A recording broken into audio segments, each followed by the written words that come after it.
Hi beautiful friends, I have a quick message to share with you today. Something that came really and so strongly through like my own divine mother voice was this reminder of tending and how tending is this really beautiful, very divine, feminine, sacred even word. And the reason it's so sacred is because this moment of it's tender, it's tenderness, tending to a newborn baby, to a project, like really slowing down and looking at all the details along the way.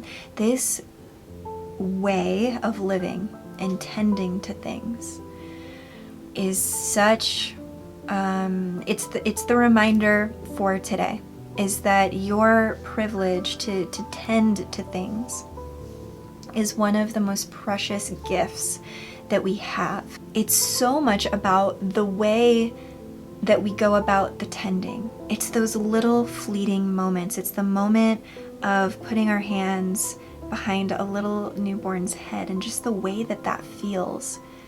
It is growing a garden, and the moment you see the very first little sprout pop up out of the ground, and there's a little rush of like, oh, there you are. I've been taking care of you, and I'm so happy that you're finally here. There's such sweetness. There's such sweetness in just the tending. And in the last video, we were talking about rebirth and birthing and how that's a lot of energy, right? And the beautiful thing about balancing that out with the reward of this thing that has been birthed, that you've birthed, is this can just be a new belief that you have about yourself. That can be what I'm talking about. That can be an act of rebirth, rebirthing yourself, resurrecting yourself. And when you have that moment of this little new baby version of you, this new version of you that feels a little bit vulnerable, showing up in this new way or speaking in a new way, that it's so important to take that time to remember the privilege and the art of tending. It's very feminine. It's very motherly. And it's that I have all the time in the world for you feeling. That mantra got me through the first, 4 months of homeschooling, because we were rigorously homeschooling last year, having a pretty rigid routine that I was devoted to, and my children flourished in it. It totally worked. And the mantra that kept me going in that time is, baby, I have all the time in the world for you. I have all the time in the world for you. We have to take that and mirror it to ourselves in the mornings, in the evenings, in those moments in between, tending to those little moments that you can grab throughout the day. For me, it's so ingrained in the way of ritual. There's, this taps into the priestess arts of creating space, creating altars, even cleaning. I find so much of like my meditation time just in cleaning and folding clothes and organizing. Those are the moments I can grab, and I'm in the act of service of tending to beauty. It's really fascinating when you try that on in a new way, how much courage it actually takes. Everything that I've spoken about so far, right? It sounds really nice and really dreamy and really feminine and really like, yeah, I remember tending. I know what you're talking about, arranging a vase of flowers, this like really idyllic kind of way of life. Why does it take so much courage to be tending in this really natural feminine way? There is such a force to to rob you of that, okay? There's this huge force of hustle, rigor, like this rigorousness that I feel in the collective that we've tied together with success and wealth. You know, it can be that way if you want it to be that way, but it doesn't have to be like that. It takes a pretty high level of commitment and consciousness and truly feeling content with your life as it is.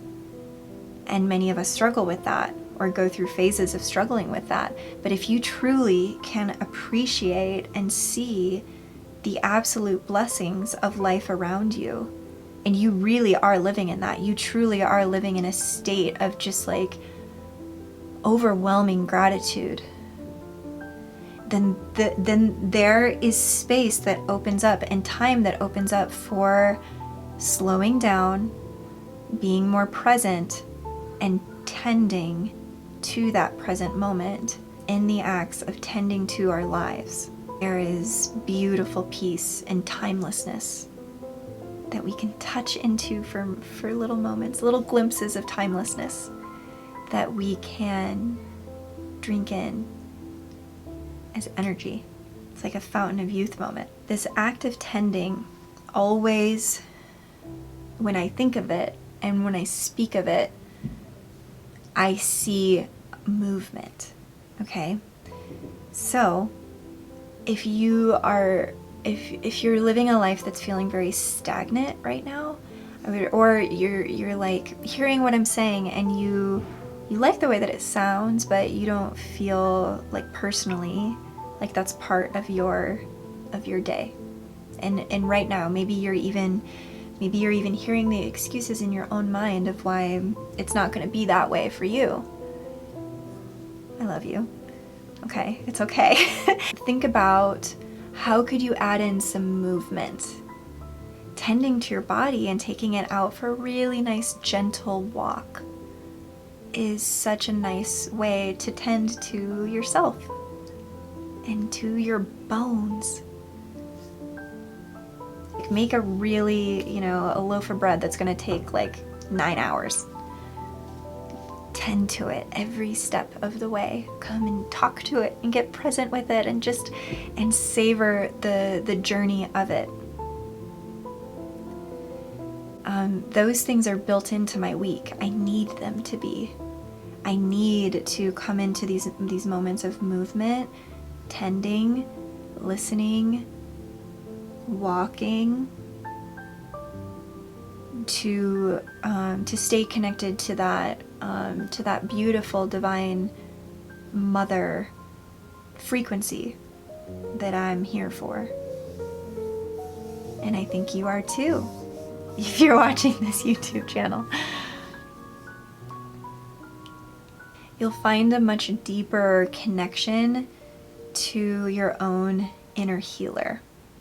I can't think of a better example right now of anything other than like tending to a growing garden or growing seeds in your window. That's where my spiritual awakening began. It began on my knees in the dirt, watching my garden grow and tending to that garden. That's exactly where Divine Mother came into my life, and I have never looked back because that Divine Mother relationship within myself it consumed me.